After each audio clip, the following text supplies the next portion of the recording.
Every time you walk into the room, got me feeling crazy. Shock my heart, boom, boom. Any other boy would stare, but me, I look away, cause you're making me scared. Trying not to breathe, 1, 2, 3. Selamat pagi adik-adik. Selamat pagi Bu. Selamat pagi adik-adik. Selamat pagi Bu. Apa kabarnya hari ini? Baik Ibu. Sudah makan Bu? Sudah Bu. Sudah. Jadi salam itu penting ya adik-adik supaya lebih fokus dalam belajar. Oke baik, sebelum kita mulai pembelajaran hari ini, kita kesediaan salah satu adik untuk memimpin dalam adik santri memimpin dalam doa.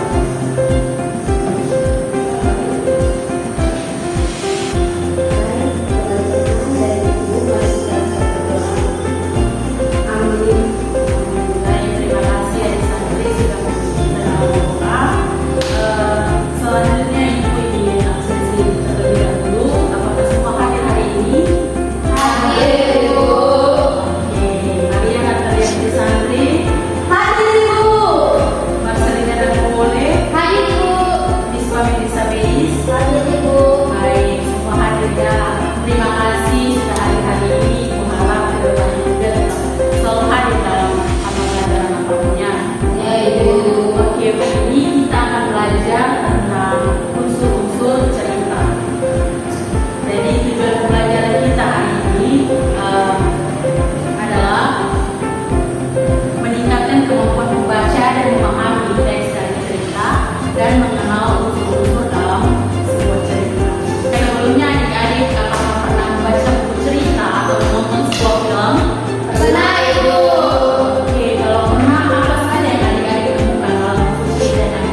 Alur ini dibagi menjadi tiga, ada alur maju, alur mundur, dan alur maju. Nah, alur maju ini adalah alur yang menceritakan sebuah peristiwa secara kronologis atau secara berurutan, mulai dari masa lampau hingga masa kini. Jadi dia menceritakan sejak kecil hingga dewasa. Nah, yang kedua ada alur mundur. Alur mundur ini alur yang menceritakan dari masa kini hingga kembali lagi ke masa lampau.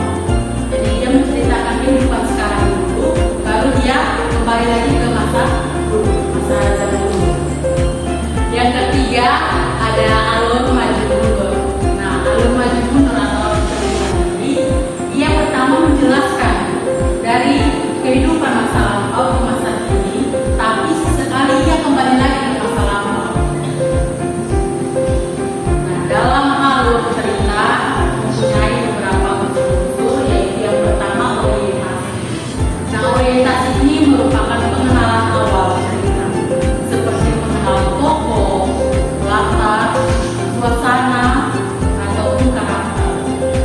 Yang kedua ada konflik. Nah, konflik ini adalah masalah atau pertentangan yang terjadi dalam sebuah cerita. Yang ketiga ada klimaks. Klimaks ini merupakan puncak dari masalah atau pertentangan dalam sebuah cerita. Yang keempat ada resolusi. Nah, resolusi ini merupakan proses penyelesaian dari masalah atau pertentangan yang terjadi dalam peristiwa sebuah cerita. Unsur yang kelima yaitu amanat. Amanat adalah pesan moral, nilai atau makna yang disampaikan penulis dalam suatu peristiwa dalam sebuah cerita. Oke, baik adik-adik, itu adalah unsur-unsur intrinsik dari sebuah cerita. Adik-adik dapat memahaminya yang dijelaskan bahwa oke, paham. Begitu ibu bertanya sedikit, apa saja yang terdapat dalam unsur-unsur intrinsik yang tadi ibu sebutkan? Yang pertama, tema. Yang kedua, yang ketiga, oke, yang pertama itu tema, yang kedua itu sumber pengumuman, yang ketiga itu yang keempat alur, yang kelima amanat. Oke, adik-adik sudah bisa